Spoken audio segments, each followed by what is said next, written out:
السلام عليكم ورحمة الله وبركاته. أعوذ بالله من الشيطان الرجيم. بسم الله الرحمن الرحيم. يعلم ما بين أيديهم وما خلفهم وإلى الله ترجع الأمور. يا أيها الذين آمنوا اركعوا واسجدوا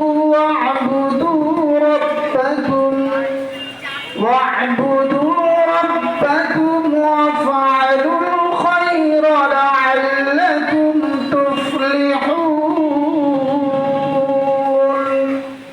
وجاهدوا في الله حق جهاده هو اجتباكم وما جعل عليكم في الدين من حرج ملة أبيكم إبراهيم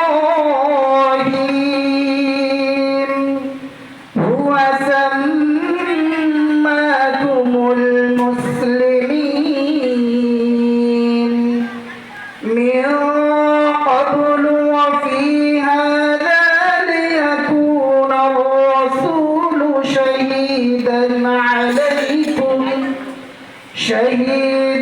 عليكم وتكونوا شهداء على الناس فأقيموا الصلاة وآتوا الزكاة واعتصموا بالله